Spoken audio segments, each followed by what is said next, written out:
C'est la deuxième partie de Téléfoot avec Vicente Lizarazu, avec Franck Leboeuf et avec Frédéric Challenge. Bonsoir Lisa. Bonjour. Bonjour. Ça y est, il est réveillé. C'est l'heure du fast-foot. Il est signé Fabrice David.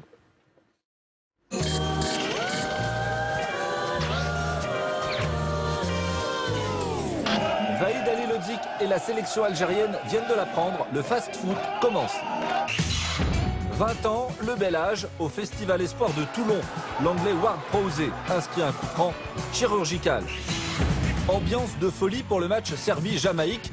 La Jamaïque, le dernier adversaire des Bleus avant de partir au Brésil, qui a perdu sur ce double contact frappe enchaîné de Tadic. Un double contact et un passement de jambes. C'est la fête du short ce dimanche. On vous régale. Là, c'est Ismail de Burton en 4e division anglaise. Angleterre toujours play-off pour la montée en première division. Queen's Park Rangers jouera bien en première ligue la saison prochaine. Luçon, le Poiré survit. 34e journée de nationale, retournée splendide de Messiba pour Luçon. Les enfants admiraient ce but. C'est une belle leçon de football. Allez, on va au Pérou où il n'y a pas que des nuls.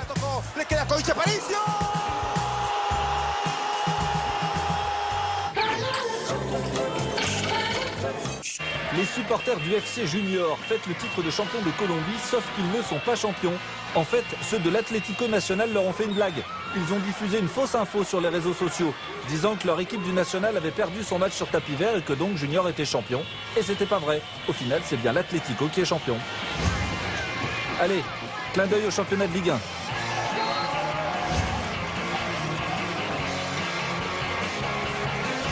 Même si vous avez tous vu Arabie Saoudite, Moldavie, on ne résiste pas au plaisir de vous remontrer cette formidable occasion. Difficile de rater mieux que ça. Pour débuter le menu fraîcheur, rien de tel qu'un voyage au Groenland avec le Variété Club de France, la Marseillaise dans un paysage lunaire. But de Pires sur un terrain, devant un cop survolté. Et Jacques Vendroux a laissé sur un iceberg groenlandais le drapeau du Variété et la bonnette micro-téléfoot. Il s'appelle Hicham Manstour, il a 15 ans, il joue en équipe de jeunes du Milan AC. Voilà ce qu'il sait faire sur un terrain. Et voilà ce qu'il sait faire chez lui. Un journaliste de téléfoot se rend à son travail. Mais non, c'est Zlatan et sa nouvelle voiture qui coûte 800 000 €. Il y en a 1000 exemplaires dans le monde. Détendu Zlatan qui a ensuite joué un petit match amical tranquille pour rigoler Danemark-Suède.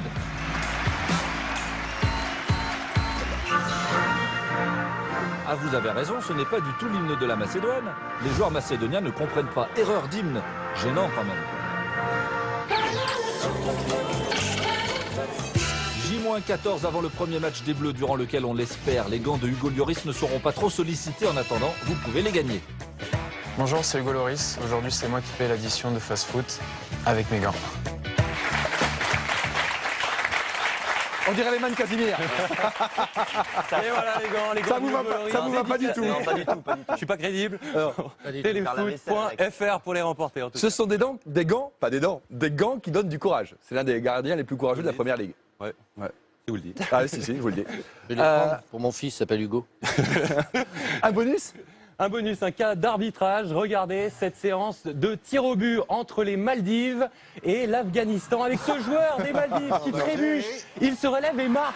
Tir au but validé, sauf que regardez le ralenti, il fait exprès. Bah ouais. Le tir n'aurait donc jamais dû être validé, pas de justice puisque les Maldives l'ont emporté. L'arbitre l'a validé. Ah, l'arbitre a validé. Il n'aurait pas dû. Un tir au but qui a fait le buzz cette semaine, c'est du jamais vu. La course s'est arrêtée complètement. Donc Exactement, ça n'aurait pas dû être validé. Pas de justice dans cette histoire. Très bien. On va, avant de parler de l'équipe de France, s'intéresser aux favoris de la Coupe du Monde en commençant par le groupe D. Regardez ce groupe D, c'est le groupe le plus difficile de la Coupe du Monde avec l'Uruguay, le Costa Rica, l'Angleterre et l'Italie. Qui va sortir de ce groupe? On s'est intéressé à cela avec Julien Ménard, Christophe Abel, Florent Baudin et Olivier Ubertalli. Dans la nuit de vendredi, l'équipe d'Uruguay arrive au Centenario à Montevideo. Edinson Cavani est là, mais pas Luis Suarez. L'attaquant vedette de la Céleste s'est fait opérer du genou jeudi. Oui, nous voulons que Suarez soit au mondial, mais ça ne va pas nous empêcher de le gagner ou faire partie des meilleurs. Suarez, à cause de sa blessure au genou, ça va être dur qu'il revienne. Contre l'Irlande du Nord, le meilleur buteur de Première Ligue est évidemment forfait. À moins de 2 semaines du mondial, le compte à rebours est lancé. Nous sommes tous pendus à la situation de Suarez, chaque jour, chaque minute, car il est encore blessé. Suarez pour l'Uruguay, c'est comme Messi pour l'Argentine et Neymar pour le Brésil. En l'absence de Suarez, Cavani, l'autre star de l'équipe, prend ses responsabilités. L'attaquant du Paris Saint-Germain, Serge Stuani, qui offre la victoire à l'Uruguay.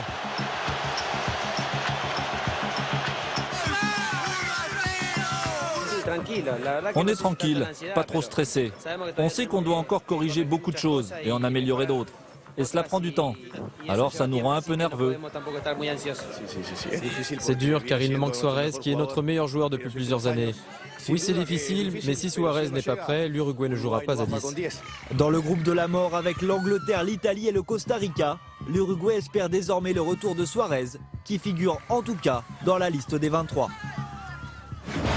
Futur adversaire de l'Uruguay, l'Italie des Parisiens Verratti, Motta et Sirigu, titulaires, a passé une mauvaise soirée hier à Londres face à l'Irlande.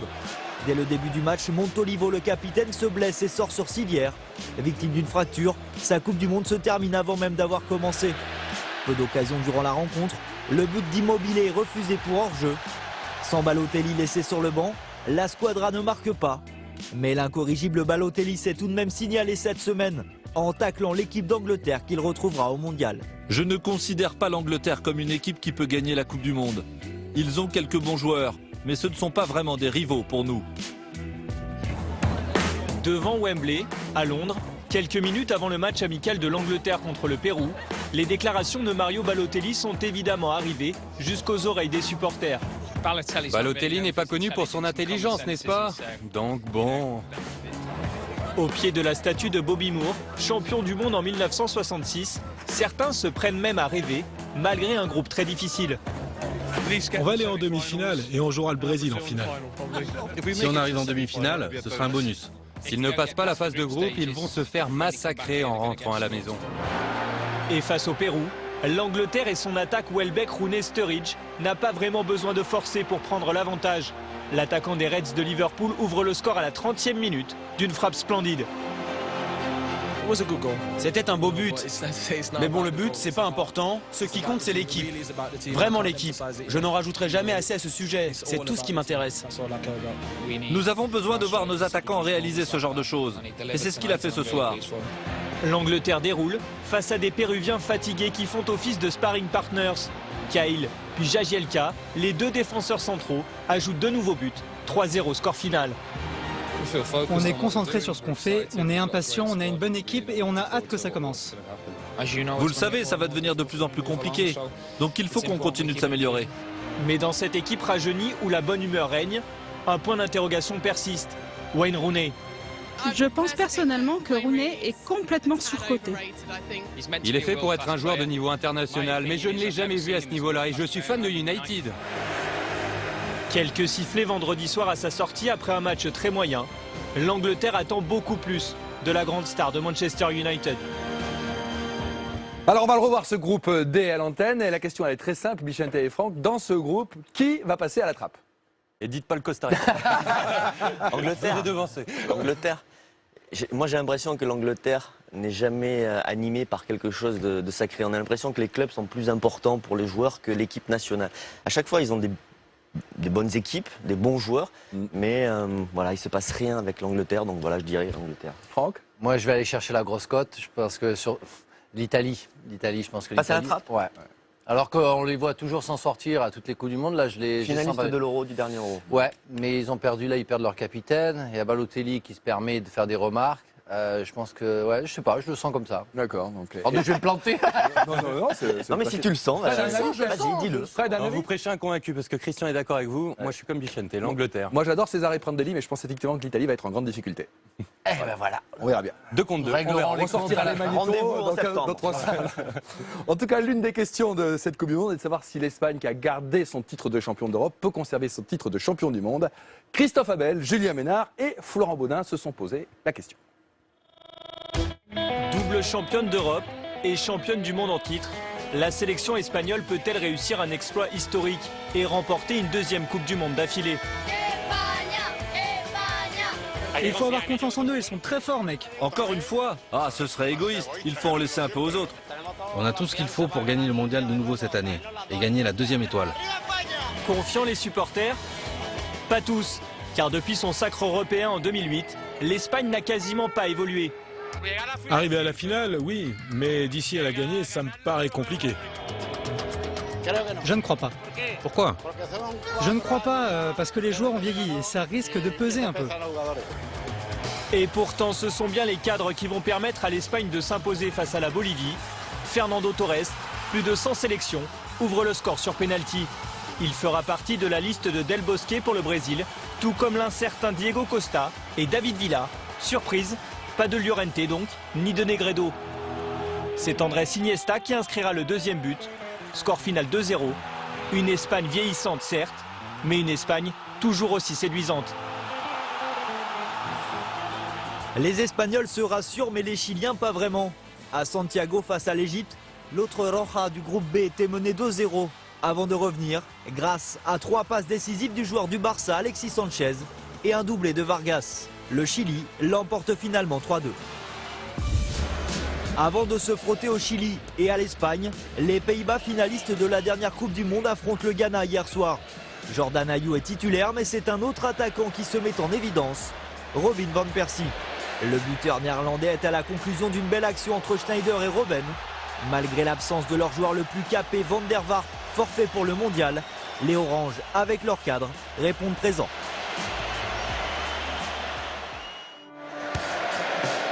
Au Portugal, tout le pays retient son souffle. Cristiano Ronaldo, touché au genou, ne joue pas face à la Grèce. Pire, il est annoncé incertain pour le mondial. En son absence, le Portugal ne brille pas. La Seleção concède le nul, sans inscrire le moindre but. Plus inspiré, l'Algérie de Vahid Halilhodžić.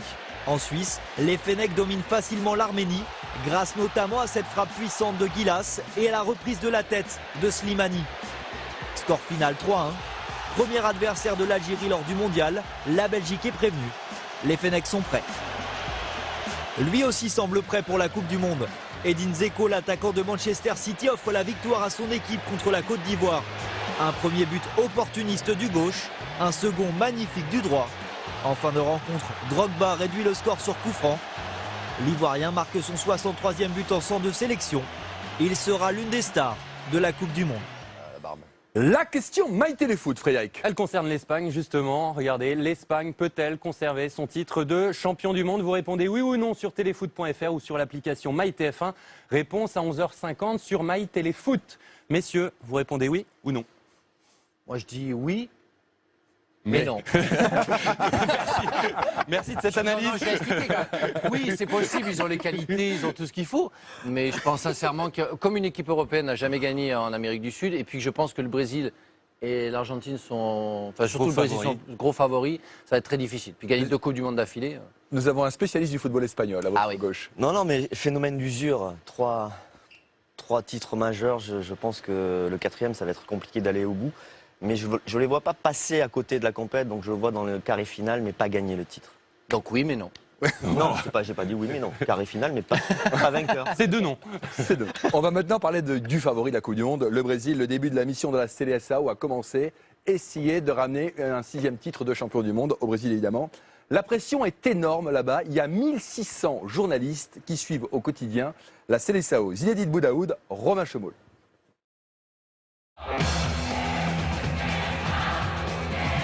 Il s'attendait à un autre accueil. Lundi, les joueurs brésiliens atterrissent à Rio pour le rassemblement de la Seleção. À l'arrivée, un comité de manifestants. On se mobilise pour demander une éducation de qualité et un meilleur système de santé. C'est vrai que l'on a fait beaucoup d'erreurs dans ce pays et qu'il y a beaucoup de choses qui ne fonctionnent pas.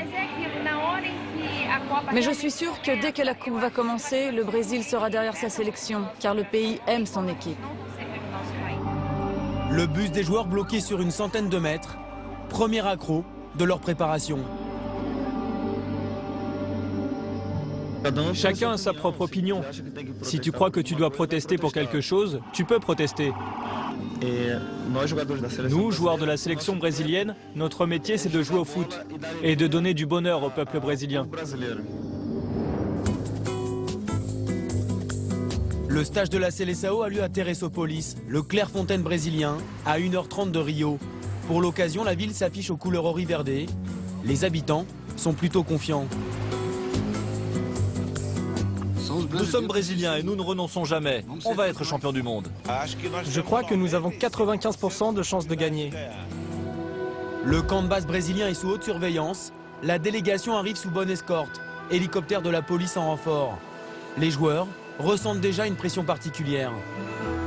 En général, la majorité des joueurs de la Seleção revient au pays juste pour les vacances. Mais aujourd'hui, on est ici pour disputer la Coupe du Monde, chez nous, au Brésil. C'est quelque chose de vraiment spécial. Il faut dire que tout le pays est maintenant tourné vers le mondial, le deuxième de l'histoire sur ces terres. À Teresópolis, 1600 journalistes sont accrédités. Tous les entraînements, toutes les conférences de presse sont diffusées, commentées en direct.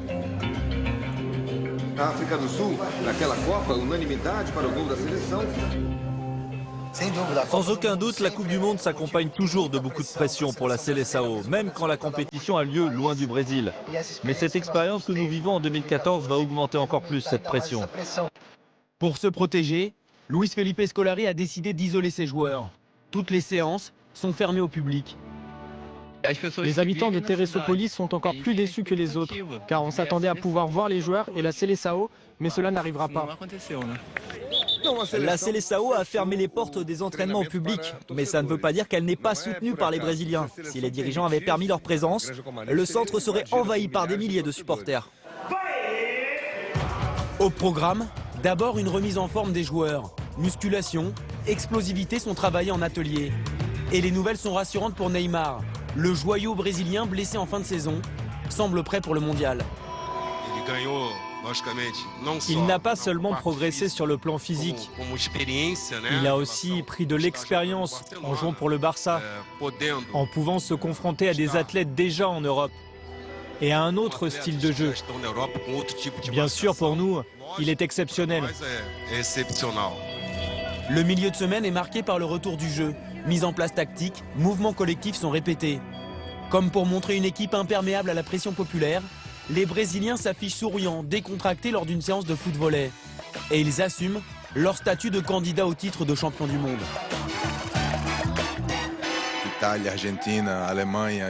L'Italie, l'Argentine, l'Allemagne, l'Espagne sont bien sûr des favoris en puissance. Mais pour nous, jouer à la maison nous donne un réel avantage. Et ça fait qu'on est considéré comme le grand favori. Des favoris qui pourront se reposer sur une charnière centrale 100% parisienne. Au Brésil, pas de doute, la paire Thiago Silva-David Luiz est la meilleure du monde. Et la signature du joueur de Chelsea au PSG est sur toutes les lèvres. J'ai fait en sorte de tout régler avant de rejoindre la sélection. La semaine dernière, on a bouclé les derniers détails. Il faut juste que j'essaie d'être performant. Je ne peux rien réclamer, il faut que je représente Paris de la meilleure des manières possibles. C'est une nouvelle étape dans ma vie, un nouveau projet. Maintenant, c'est un nouveau cycle qui commence après le mondial, à Paris. Je suis très content. La Seleção passe son premier test mardi contre le Panama, avant de défier la Serbie vendredi prochain. Un avant-goût du match d'ouverture le 12 juin, face à la Croatie. 1600 journalistes, c'est dingue. C'est impressionnant. À Clairefontaine, actuellement, on est une cinquantaine à peine. Ouais. À PSG Marseille, c'est 200 journalistes, 1600 rien que pour les entraînements du Brésil. Énorme pression. Bon, super. Une question concernant la charnière centrale du Paris Saint-Germain, Franck et Vicente. Thiago Silva et David Luiz vont arriver au mois d'août à Paris, complètement claqués, en vacances. Quand on sort d'une Coupe du Monde, on est comment ? Quand on la gagne, c'est vrai qu'on a un petit peu du mal à revenir sur Terre, il faut un petit peu de temps, mais David Luiz a approuvé après son arrivée au PSG et il faudra être costaud parce qu'Alex a fait une super saison et donc personne ne l'oubliera au PSG non plus. Mais c'est vrai que c'était très intéressant de les voir côte à côte au Parc des Princes. Vicente ? Non, c'est les objectifs du PSG qui vont se remettre dedans. Le PSG veut gagner la Ligue des Champions. Thiago Silva l'a d'ailleurs annoncé en fin de saison. Il a dit que c'était l'objectif du club, donc ils vont s'y remettre normalement. Une question sur les mouvements sociaux au Brésil. Quand vous êtes joueur, comment on gère ce genre de choses? Ils sont tous beaucoup issus de favelas, des quartiers défavorisés du Brésil. Comment on gère cette pression populaire? On ne peut pas être indifférent à ce qui se passe dans son pays et à la peine et les souffrances de la population. Donc je pense qu'ils se tiennent informés, mais c'est vrai qu'il y a un objectif. Et la bonne humeur, entre guillemets, de la population peut être amenée par les résultats. C'est clair que s'il y a un match nul ou une défaite du Brésil au premier match, cette tristesse et ces soulèvements peuvent grandir encore. Vicente, malgré tout ça, ils peuvent gagner la Coupe du Monde. Ça met une pression supplémentaire à Scolari? Ça met une pression supplémentaire à Scolari, mais ça donne aussi une motivation supplémentaire à gagner cette Coupe du Monde et apporter du bonheur au peuple brésilien. Vous avez un bonus concernant la Seleção, Frédéric? Ouais, une petite image des coulisses de la préparation du Brésil. Regardez, David Luiz et Oscar en plein tennis-ballon dans une chambre d'hôtel pour le tournage d'une pub. De partout à cet instant. Et vous vous doutez de ce qui va se passer. Voilà, le lustre est frôlé une première fois. Et ce qui devait arriver, eh bien, arriva. Regardez, bam. Voilà, David Luiz qui brise le lustre. Il était temps d'arrêter. Ils ont la pression, mais ils ont aussi le sourire. Très bien, on va marquer une pause dans un instant. Notre gros doc bleu confidentiel avec toutes les coulisses de Clairefontaine. A tout de suite avec Vicente et Franck. A tout de suite.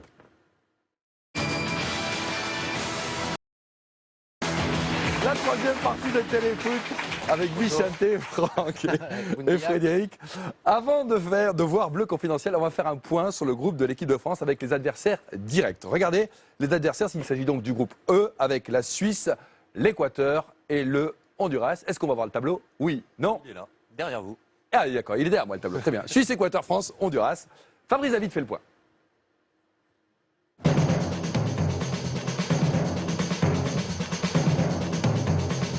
Des vaches, des supporters. La Suisse s'entraîne dans une ambiance détendue, champêtre, à Weggis, près de Lucerne. L'équipe de France, le choc contre les voisins est prévu le 20 juin sur le terrain. Et avant, au téléphone. Et s'il vous plaît, dites à Blaise Matuidi de m'appeler. Ça marche, le message sera passé. Il sera passé? En attendant la France, la Nati, surnom de la sélection suisse, affrontait la Jamaïque, vendredi. Nati, Suisse, Nati, Les Suisses, qui ont terminé premiers de leur groupe éliminatoire sans perdre un seul match, sont-ils très sur deux? En tout cas, ils n'ont prévu que 2 rencontres de préparation avant de s'envoler pour le Brésil. Avec une équipe mixte, ils ont largement dominé la Jamaïque. Seferovic tire juste à côté. Un seul but pourtant, à 5 minutes de la fin de la nouvelle merveille du football suisse, Josip Drmić, son 3e but en 6 sélections. D'origine croate, Drmić a fini 3e meilleur buteur de Bundesliga cette saison avec Nuremberg, 17 buts, et sera probablement titulaire devant au Brésil, symbole de cette jeune équipe en plein renouveau. Il y a une belle génération, mais on n'a encore jamais été ensemble dans un grand tournoi, donc c'est révélateur quand vous êtes dans un grand tournoi de ce qui se passe, on n'a pas cette expérience-là commune. Et c'est justement parce que la Suisse manque d'expérience qu'Ottmar Hitzfeld met la pression sur les Bleus. La France est une équipe qui a un gros potentiel. C'est vraiment une équipe de pointe en Europe qui mérite bien mieux que son classement FIFA. On trouve dans cette équipe des individualités qui forment un bon ensemble. Et on l'a bien vu lors du 3-0 contre l'Ukraine. Des Français tellement au centre de toutes les conversations que pour certains joueurs suisses, cela devient un peu pesant. Il y a des joueurs français que vous craignez particulièrement ou pas? Encore, vous l'avez déjà posé il y a 2 mois. Depuis il y a 2 mois, non, toujours pas. Non. Mais vous les attendez de pied ferme? Ce sera un match comme un autre pour nous. Si ça vous fait plaisir de penser que ce sera un match particulier pour nous, vous pouvez le penser, c'est pas le cas de notre côté. La tension monte un peu, mais pour que France-Suisse soit bien le choc attendu du groupe E, il y a une rencontre à gagner avant. Pour les Bleus, c'est contre le Honduras. Battu il y a 3 jours par la Turquie, privé de 3 titulaires habituels, Peralta, Garrido, Garcia blessés, les Honduriens ont cédé sur un premier but de Erding, une défense complètement statique. La défense des joueurs d'Amérique centrale semble décidément poser problème. Prise de court, prise de vitesse. Sur le 2e but turc de Erkin, défaite 2-0, mais pour le sélectionneur du Honduras, ces joueurs ont une arme, leur foi. Chaque joueur hondurien donnera tout pendant cette Coupe du Monde. Il donnera son sang à chaque match. Et si les adversaires gagnent, si on est éliminé, ce n'est pas parce que nous n'avons pas envie. Cela signifiera simplement que les autres équipes étaient meilleures que nous. Prochain match du Honduras, ce soir contre Israël, pour tenter de se rassurer 14 jours avant de défier les Bleus. Et Frédéric, vous avez des infos sur le dernier adversaire des Bleus, l'Équateur. Qui a été battu hier soir par le Mexique. Match disputé à Arlington, aux États-Unis, avec le Mexique qui ouvre le score à la demi-heure de jeu par Luis Montes, le Mexicain qui s'est ensuite blessé, fracture tibia péroné. On ne vous la montrera pas, l'image est pour la horrible. Coupe du Monde. Ouais, une image comme celle de Djibril Cissé, vous vous en souvenez. En seconde période, Marco Fabian double la mise.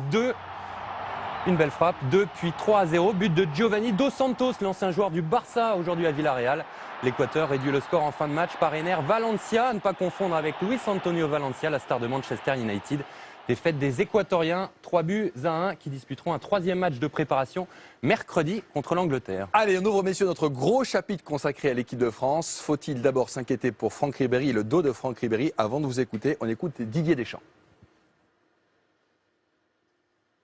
Situation de Franck, il a un problème au dos, mais ça date pas d'aujourd'hui puisque ça date de plusieurs semaines, plusieurs mois. L'objectif qui est le mien du staff technique et du staff médical, c'est de faire en sorte qu'il puisse revenir sur les terrains et en séance collective en étant beaucoup plus libéré que ce qu'il a pu faire ces dernières semaines avec le Bayern de Munich.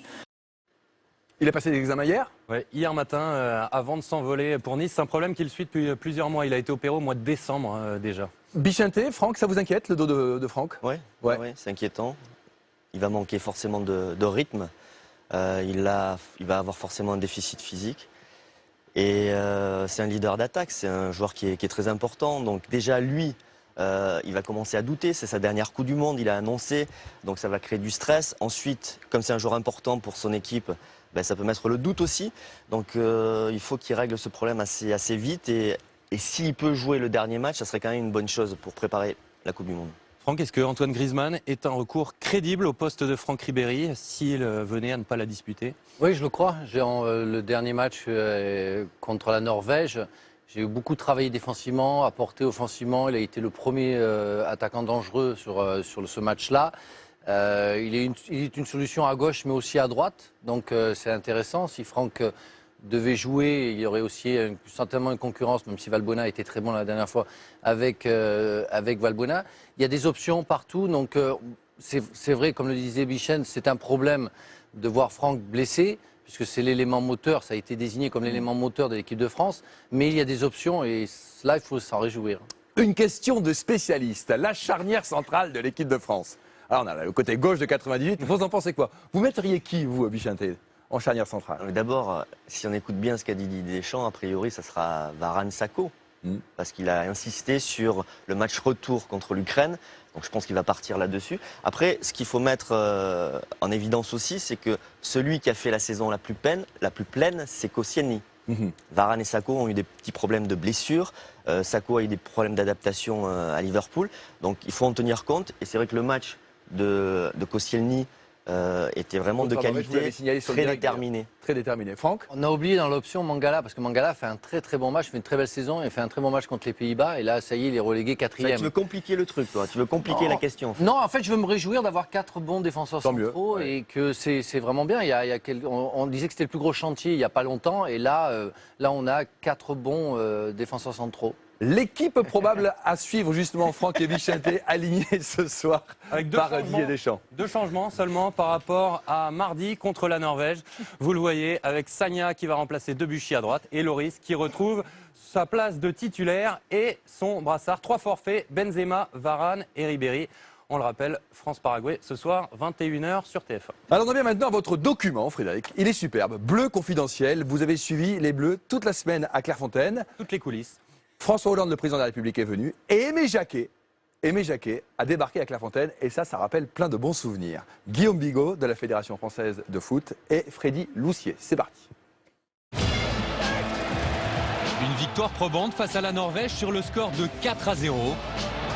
C'est forcément très très bon pour le moral. Ah, c'est parfait pour un premier match de préparation. Une gestion parfaite des réservistes repartis mercredi. À bientôt, merci encore. La visite du président de la République et d'un sélectionneur champion du monde. Alors, personne ne vous croit encore. Et c'est tout le mal que je vous souhaite. La semaine de l'équipe de France a été une nouvelle fois riche et réussie. En voici toutes les coulisses.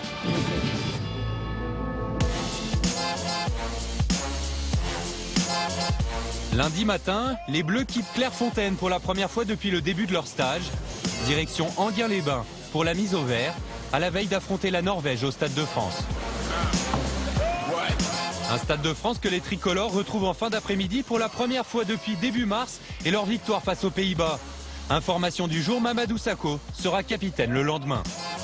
Ça me fait plaisir, c'est une marque de confiance de la part du coach, mais comme je le dis, moi avec ou sans le brassard, j'ai mon rôle à jouer dans cette équipe. Après voilà, c'est vrai qu'on m'a souvent dit que j'étais un leader naturel. Au programme, une mise en place tactique pendant laquelle Franck Ribéry travaille à part. Souffrant du dos, il sera forfait le lendemain. Les Bleus terminent l'entraînement par une séance de reprise de volée et une chose est sûre, les joueurs sont en réussite, particulièrement Yohan Cabaye, Mathieu Valbuena et Olivier Giroud. Mardi, programme habituel d'un jour de match. Juste avant le déjeuner, les Bleus se retrouvent pour la séance vidéo. Un brief d'une demi-heure pour analyser le jeu de l'adversaire. À 19h15, l'équipe de France arrive au Stade de France pour son premier match de préparation à la Coupe du Monde. Allez, je vous attends. Et Mathieu Valbuena sera l'homme de la soirée en délivrant 3 passes décisives. C'est génial, c'est Paul Pogba qui permet à l'équipe de France de mener à 0. Le deuxième but en bleu de Paul Pogba. Je pense qu'il n'a pas fait exprès. Il a fermé les yeux. Mathieu lui met un caviar. Le seul jeune joueur que j'ai pas peur de dire que c'est déjà un grand. Parce que je sais qu'il va jamais attraper la grosse tête. Et il le prouve chaque match et maintenant il faut qu'il continue et on compte vraiment sur lui pour le Brésil. En début de seconde période, Valbuena récidive. Nouvelle passe décisive, cette fois-ci pour Olivier Giroud.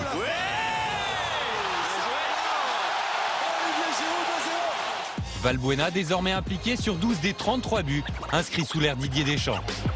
Je ne savais pas cette statistique, vous me l'apprenez, donc oui, forcément, quand tu joues dans un poste offensif, tu essaies toujours d'être décisif, d'apporter à l'équipe et régaler tes partenaires. Donc ça a été ce soir, donc j'espère que ça va continuer.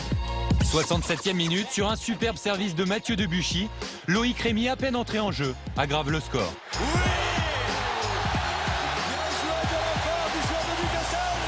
Son premier but en bleu depuis 2 ans et demi, un Loïc Rémy qui doit muscler son jeu.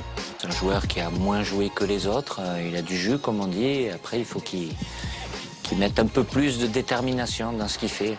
Je ne vais pas reprendre une expression qui est devenue légendaire par rapport à d'autres joueurs dans le passé, mais il faut qu'il s'endurcisse, quoi. Le 4e but est aussi le plus beau collectivement. Les 10 joueurs de champ sont impliqués dans cette action longue de 45 secondes et 18 passes. À la conclusion, encore Valbuena, encore Giroud. Oui,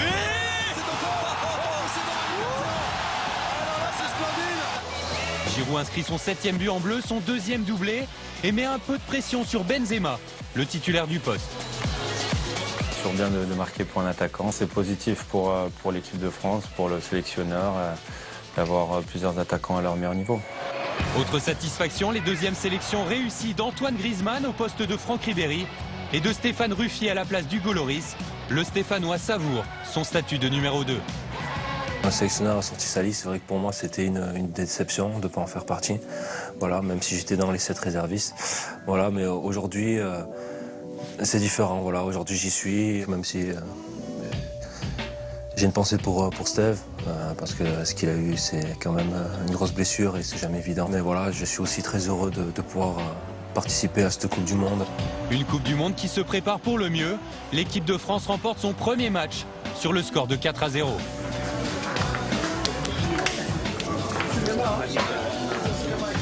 C'est la muscu, ça c'est la muscu. Et c'est très bien ce que vous avez fait tous à l'esprit. Marquer 4 buts, c'est jamais évident au niveau international. Bien, mais n'oublie pas, l'objectif est le nôtre. C'est une bonne soirée qui vient clôturer une bonne semaine, 10 jours de travail commun. Ne me posez pas la question si on est prêt, on était prêt pour ce soir, mais on a encore pas mal de choses à l'entraînement à faire. Tout ça pour nous rapprocher du 15 juin. Retour dans la nuit à Clairefontaine, l'occasion de fêter les 23 ans d'Alexandre Lacazette. Formidable.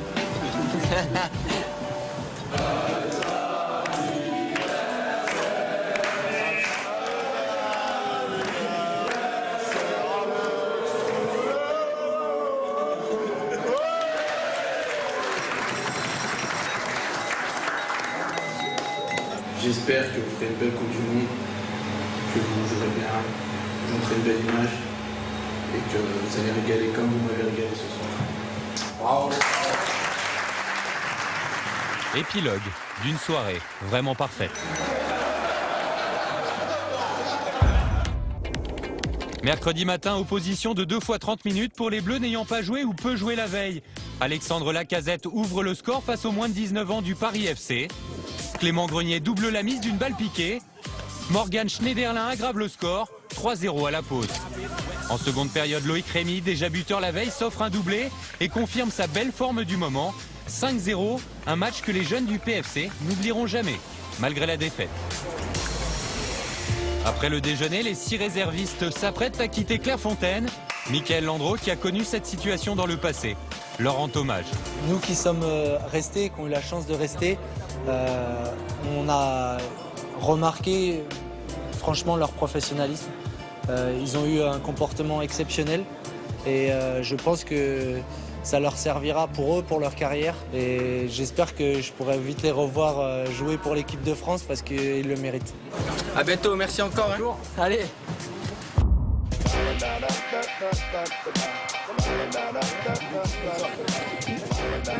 Acte 2, ça c'est l'acte 2, sortie au vélo, acte 2. Jeudi matin, 10 jours après une première sortie à vélo, les Bleus récidivent, toujours dans la bonne humeur.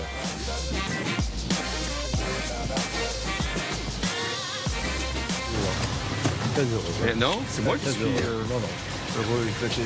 Comment allez-vous? Vous allez bien? Ça va? Très bien, oui. Monsieur le capitaine, ça va? L'équipe de France reçoit ensuite le président de la République qui prend rapidement des nouvelles de Karim Benzema, arrivé la veille au soir avec Raphaël Varane. Comment ça va? Ça va. Pas trop handicapé? Non, ça va. Vous vous rappelez? J'ai le maillot. Après avoir salué chaque joueur et chaque membre du staff, le président visite le château de Clairefontaine avant de passer à table et de s'adresser à l'ensemble de l'équipe de France. Je voulais, à travers cette présence toute simple, vous dire à la fois notre relation toute particulière, la France et son équipe, notre confiance dans votre résultat, mais aussi pas de pression. Allez jusqu'au bout.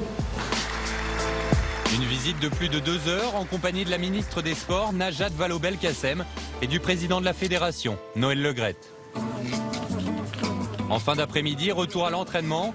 Karim Benzema et Franck Ribéry, blessés, sont bien présents, mais pour saluer les supporters. S'il ne faut pas trop s'inquiéter pour l'adducteur gauche de Benzema, la situation de Ribéry, touché au dos, inquiète. Il n'y a pas d'urgence. L'essentiel, c'est qu'il soit prêt pour le 15 juin. On fait en sorte, avec le staff médical, d'adapter le travail, mais je vous assure, il ne reste pas sans rien faire. Et pendant que Ribéry et Benzema se soignent, le reste de l'équipe s'oppose sur petit terrain, à 3 jours de France-Paraguay. Vendredi, visite prestigieuse. Aimé Jacquet, sélectionneur lors du titre de champion du monde, revient à Clairefontaine pour prodiguer de précieux conseils. Si on n'est pas groupé, si on n'est pas dans le même état d'esprit, si on n'a pas la même identité, on ne va pas très loin. Vous êtes tous des gens de qualité, des gens doués pour le foot, mais l'homme est aussi important. Alors je vous souhaite une bonne route. C'est une émotion pour moi de revenir ici. C'est une grosse émotion parce que c'est des années de travail. C'est aussi une belle aventure de Coupe du Monde. Je lui ai demandé une faveur, évidemment, il a tout de suite accepté. Oui, c'est important pour moi, pour le staff et puis pour les joueurs aussi parce que il a bien connu cette période-là et d'avoir aimé avec nous. Déjà, c'est un grand plaisir de pouvoir discuter de foot et puis pour les joueurs aussi. Vendredi après-midi, entraînement à huis clos. Pendant la mise en place tactique pour préparer France-Paraguay, Karim Benzema s'entraîne à part avec Thierry Laurent, kinésithérapeute. Le joueur du Real devrait reprendre l'entraînement collectif mercredi prochain.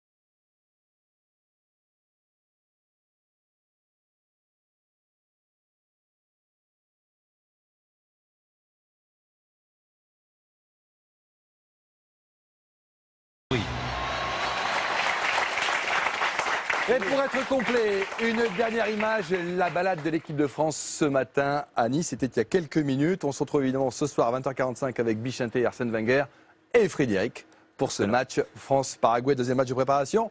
Merci de votre fidélité. Dans un instant, My Téléfoot sur le net avec Franck Leboeuf qui reste avec nous. Passez un bon dimanche et à ce soir.